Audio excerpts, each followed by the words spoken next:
of the African Development Bank, Dr. Akinwumi Adesina, who apparently is the AAA president of a AAA bank.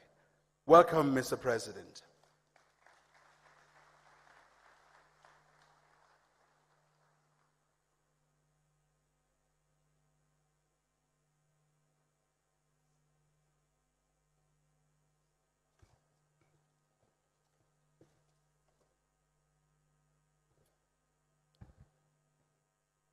Thank you, Secretary General.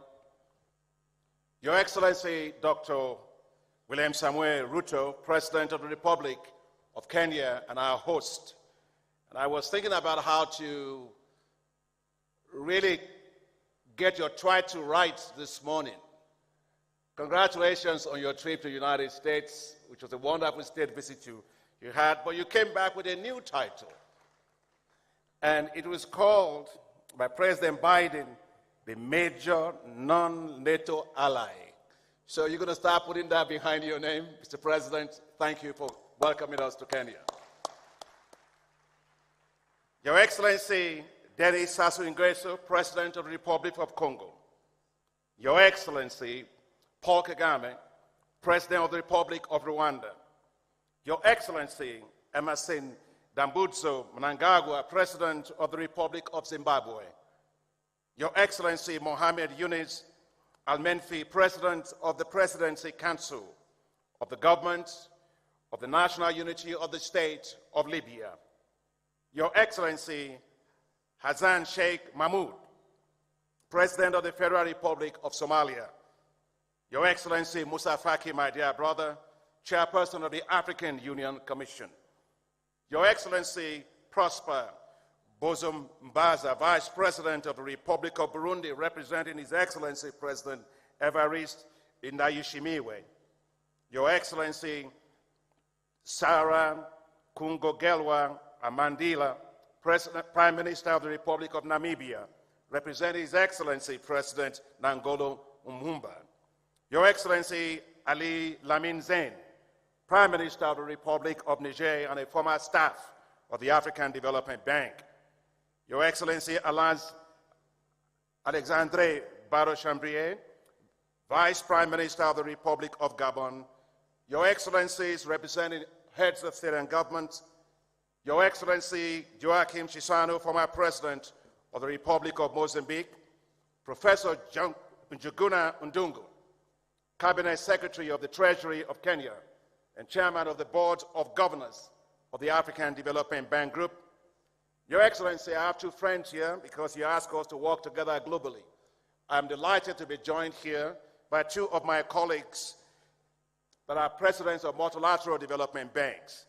Your Excellency, Dr. Mohammed Sulaiman Al-Jazar, President and Chairman of the Islamic Development Bank Group, and His Excellency Jean Lukun, President of the Asian Infrastructure Investment Banks. I'm joined by all my colleagues from African financial institutions and our partners, honorable heads of national institutions of the Republic of Kenya, my dear honorable governors of the African Development Bank Group, cabinet secretaries, excellencies, heads of diplomatic missions, my executive directors, my senior management and staff, distinguished guests, ladies and gentlemen, and of course, my beautiful darling wife, Grace, my #1 supporter, counselor, and friend. Thank you. Good morning. It gives me great pleasure to welcome you all to the 2024 annual meetings of the African Development Bank Group. These annual meetings take on a special nature this year because it marks the 60th anniversary of the establishment of the African Development Bank Group. We are delighted that you all are able to join us on this auspicious occasion. I wish to thank His Excellency President William Ruto for accepting to host these annual meetings in this beautiful country of Kenya and the Sunshine City of Nairobi. I wish to thank you all, our heads of state and government, for making time to join us for this special occasion. We are truly delighted that all our shareholders are here, represented by our dear governors from all of our shareholder countries. Your collective support advocacy, and financial commitments to the African Development Bank Group make us who we are and afford us the opportunity to serve as Africa's premier financial institution. We are inspired by the vision of our founding fathers and mindful of our position and the role within the global financial architecture, as well as the responsibility placed on us by the African Union to mobilize financing for Africa's development. We carry the hopes and the aspirations of Africa in our institutional genes and in our corporate soul.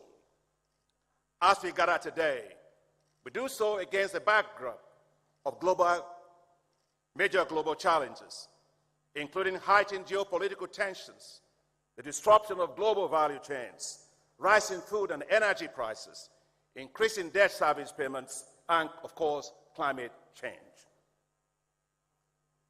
The devastating effects of climate change are everywhere, from droughts to floods, from cyclones to unpredictable weather patterns, the loss of lives and property, and enormous fiscal costs to countries. May I please kindly request that we all stand to observe a moment of silence in honor of those who lost their lives during the recent floods in Kenya and all other countries who have been devastated by the effects of the climate change they did not cause or even know about. Your Excellencies, please.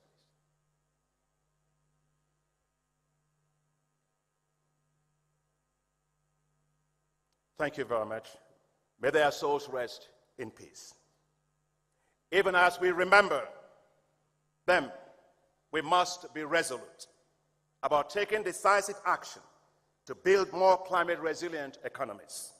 And that's why I applaud President Ruto for hosting the landmark Africa Climate Summit right here in Kenya, where we collectively agreed to put Africa at the heart of global climate change efforts, especially climate adaptation. Your Excellencies, African economies are showing great resilience despite the challenges posed by climate change, geopolitical tensions, global inflation, and rising debt, among others. The African Development Bank projects that Africa's real GDP growth will rise from 3.1% in 2023 to 3.7% in 2024 and 4.3% in 2025. Importantly, despite these headwinds, more than half, and that is 31 countries, achieved higher real GDP growth rates in 2023 than in 2022. And most importantly, 10 African countries are among the 20 fastest growing economies in the world. I think we've done well against the headwinds. I think we deserve a clap for Africa. The African Development Bank Group strongly supports African economies. In 2023, our financing totaled $10 billion across all of our high-five priorities to light up and power Africa, to feed Africa, to industrialize Africa, to integrate Africa, and to improve the quality of life of the people of Africa. These high fives, Your Excellencies, ladies and gentlemen, are the accelerators of Africa's development. The bottom line is that the African Development Bank delivers. Since we launched these high fives in 2016, our financing has impacted the lives of over 400 million people. Last year, our work has significant impacts across the continent, with 11 million farmers provided with access to improved agricultural technologies, 8 million people provided with access to new sanitation services, 3.5 million people with access to improved transport, 2.8 million people provided with better health services, 1 million people provided with access to clean water, and over 443,000 enterprises provided with access to finance. The African Development Bank is highly responsive.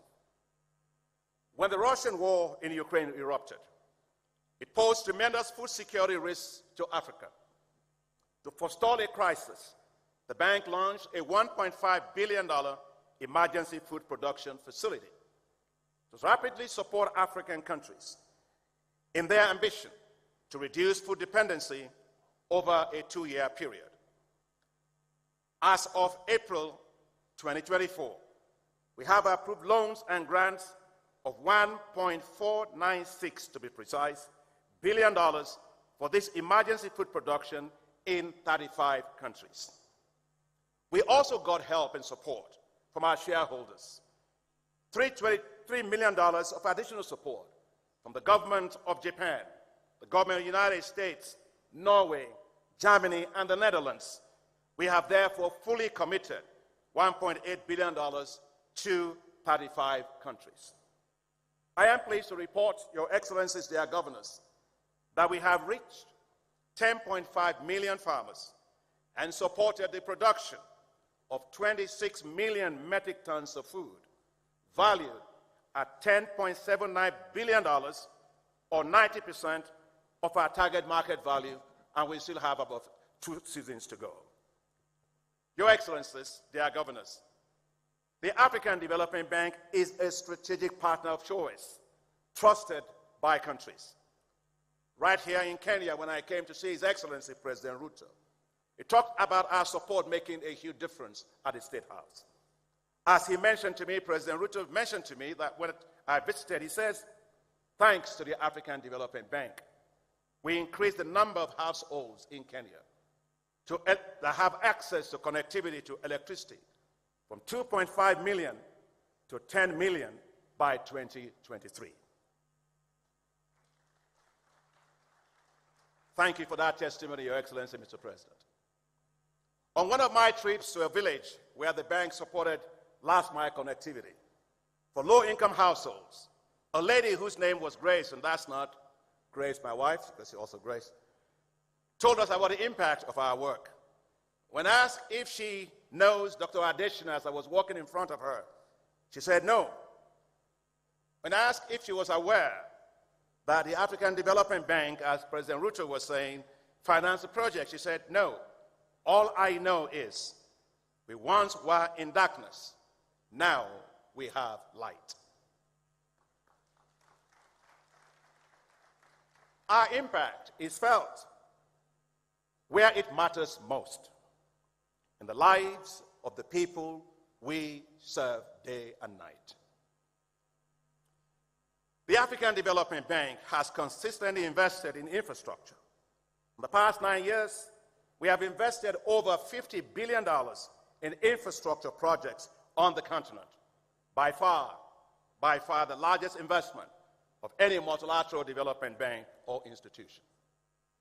And the impacts are visible. We are raising $3.2 billion for the East Africa Standard Gauge Railway connecting Tanzania, Democratic Republic of Congo, and Burundi. We are providing $500 million towards the development of the Lobito Corridor to link Zambia, Angola, and the DRC. We are mobilizing $375 million for financing the railway linking Nigeria to Niger Republic. We are mobilizing $3.5 billion to $5 billion towards the development of the Liberty Corridor that will link Liberia and Guinea. We have worked with our partners under the Africa Investment Forum to mobilize $15.6 billion of investment commitment towards the development of the Lagos-Abidjan corridor. Together with Africa 50, whose board I share and is a great institution, we are mobilizing $630 million for the construction of the road and rail to link the Republic of Congo and the Democratic Republic of Congo. We are financing the Guasib-Nado Highway in Morocco and the 1,000-kilometer highway linking Addis Ababa to Nairobi and Mombasa, which has expanded trade flows between Ethiopia and Kenya by 400%.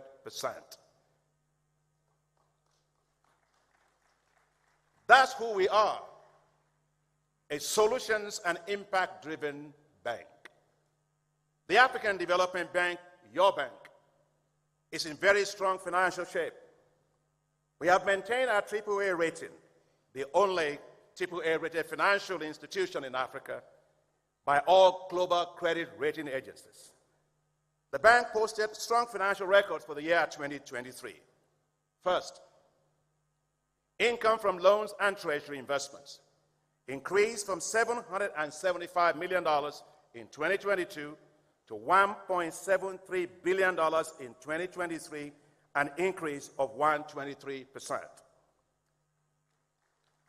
Second, the net income before distributions at $545 million is the largest ever in the history of the African Development Bank. Third, the amount that we allocate to reserve to build our liquidity buffers, $335 million, is also the highest ever in the history of the bank. I wish to thank the executive directors of the bank and their advisors, as well as my senior management and staff at the bank for their hard work and efforts, and please join me in thanking them. Yet, as we make these efforts, we recognize that a lot more financing is needed to accelerate Africa's growth and development. The calls for reforms of the global financial architecture is necessary to mobilize even more financial resources to achieve Africa's sustainable development goals. The G20 Capital Adequacy Framework called for multilateral development banks to optimize their balance sheets, to raise more financing to support countries. The African Development Bank, Your Excellencies, our dear governors, ladies and gentlemen, heeded that call. We have been at the forefront of several financial innovations to achieve this. Last month, the African Development Bank issued a hybrid capital on the global capital market, the first ever by a multilateral development bank, creating a new global asset class for investors. These $750 million hybrid capital will be leveraged 3 to 4 times to expand the bank's lending capacity. I am delighted that 2 weeks ago, the Executive Board of the International Monetary Fund, IMF, approved the use of the special drawing rights, SDRs, as hybrid capital, which is based on the proposal developed by the African Development Bank and the Inter-American Development Bank. If the approved limit of $20 billion of the SDRs is channeled to multilateral development banks like us, we can leverage these to deliver at least $80 billion of new financial support. I would like to use this time to thank you, our heads of states and government, for the advocacy that you have maintained on this particular issue at every single step, and also for the chairman of the African Union Commission, my dear brother Musa Faki, for all of the advocacy that you have also maintained, and for all of our governors for supporting us in this particular area. We are very grateful. Thank you very, very much. Now, I wish to ask for the support of all of our shareholders to make this a reality. Your Excellencies, dear governors, ladies and gentlemen, to tackle climate change, the African Development Bank is well on its way to reaching our goal of mobilizing $25 billion in climate finance. Last year, we devoted 45% of our total lending to climate finance. Our climate action window, under 16th replenishment of the African Development Fund, with support from the governments of the United Kingdom, Netherlands, Germany, and Switzerland, opened its first call for proposals. The response was amazing. It received over 2,000 proposals, and the 359 shortlisted application requests were close to $4 billion. The bank, your bank, is building strong and effective global partnerships to deliver more for Africa. Through the support of the G7, we are accelerating women's access to finance through what we call the Affirmative Finance Action for Women in Africa, or AFAWA, in partnership with the Africa Guarantee Fund, which is now working with 169 financial institutions in 43 countries. And I would like to say that Africa will go faster when we make sure that it flies with two wings. No bird flies with one wing. When we support our women, they actually run most of our economies. I think Africa will go faster, more inclusively. AFAWA, Your Excellencies, their governance is the first ever gender-focused, collateralized, significant risk transfer with counter guarantees provided by the government of Netherlands and France in support of scaling up finance for women. So far, AFAWA has approved $1.7 billion and financed over 18,300 women-owned businesses. And by the end of this year, AFAWA will have reached $2 billion in support of 30,000 women-owned small and medium-sized enterprises. Your Excellencies, they are governors to support youth entrepreneurship in Africa and to create youth-based wealth. The bank has established youth entrepreneurship investment banks in partnership with the French development agency, Agence Française de Développement, and other partners with support from the bank's multi-donor Youth Entrepreneurship Trust Fund. Ever since our board approved the first two Youth Entrepreneurship Investment Banks in Liberia with $16 million of funding, and Ethiopia recently with $12 million of funding, several countries, including Nigeria, Rwanda, Cote d'Ivoire, Tunisia, Togo, Egypt, South Africa, Zambia, Botswana, DRC, are working on submissions of their request. Your Excellencies, the bank is working with several partners to ramp up support for digital and creative sectors to create more jobs. Together with Islamic Development Bank, and my brother Adesina is here, and the Agence Française de Développement, we financed $618 million IDICE program called Initiative for the Development of Digital and Creative Enterprises in Nigeria that will create 6 million jobs and add $6.4 billion to the economy. The African Development Bank, Africa 50, and the African Union established what's called the Alliance for Green Infrastructure in Africa, or AGIA, which will mobilize $10 billion for green infrastructure in Africa and speed up Africa's green transitions. I am delighted that at the G7 Ministerial Conference in Italy just a few days ago, they gave global endorsement for AGIA. Together with the Islamic Development Bank, the International Fund for Agricultural Development, the OPEC Fund, the Arab Bank for Economic Development in Africa, the Africa Import and Import Bank, and the West African Development Bank, we are establishing what's called special agro-industrial processing zones in 11 African countries, including a $3 billion facility by the African Development Bank, Afri-Exim Bank, and the Arise platform. Your Excellencies, they ask us to work together as multilateral development banks, and we are doing that. At the spring meetings of the World Bank Group, President Ajay Banga and I launched a joint bold effort to connect 300 million people in Africa to electricity by 2030. We will host this year, together with Your Excellencies, an Africa Energy Summit later this year. I must say, this marks the first time for our institution. So not only are we reforming, but we are also changing how we work together as a system to deliver greater impacts at scale. That's because together we can and we will achieve more. Your Excellencies, for generations, women in Africa have borne the brunt of risks and hardships associated with cooking. Nothing could be more important than ensuring 1.2 billion people, majority of whom are women across Africa, have access to clean cooking solutions. I didn't start using glasses because I went to university and got smart. I started using glasses because as a kid I was blowing charcoal into the cooking stoves of my mother.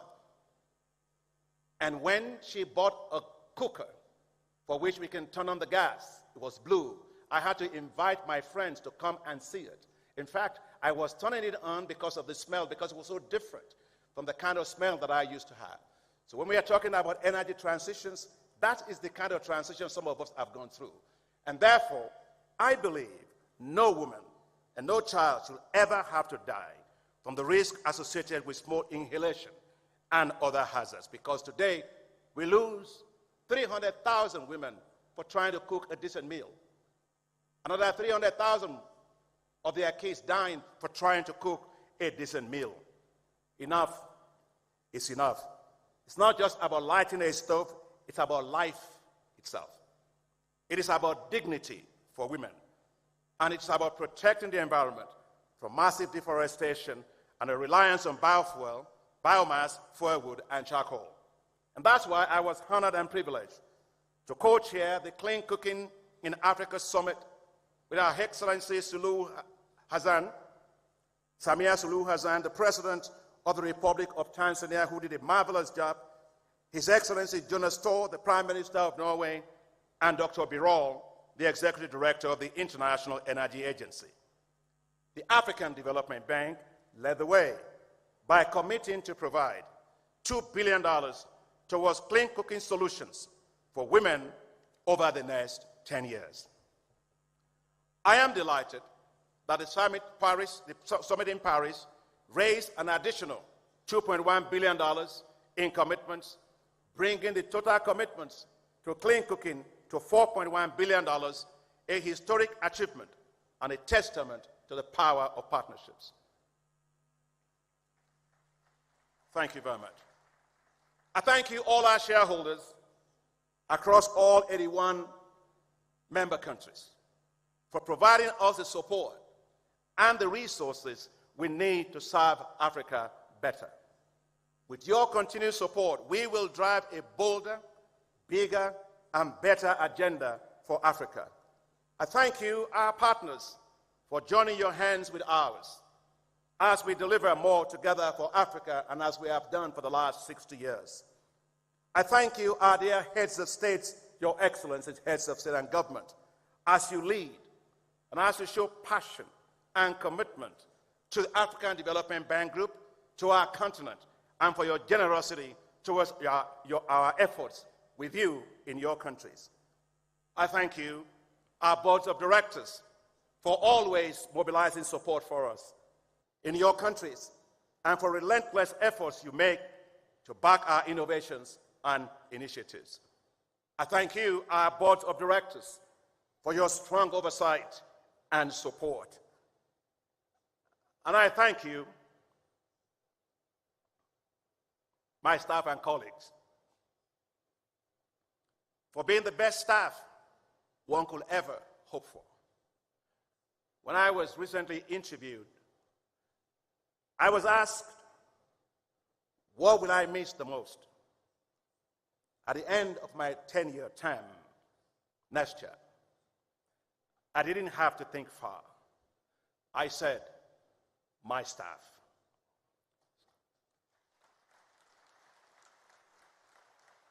So I'd like my staff to please stand.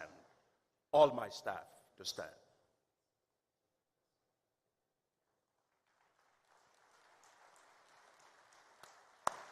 Guys, you're the best.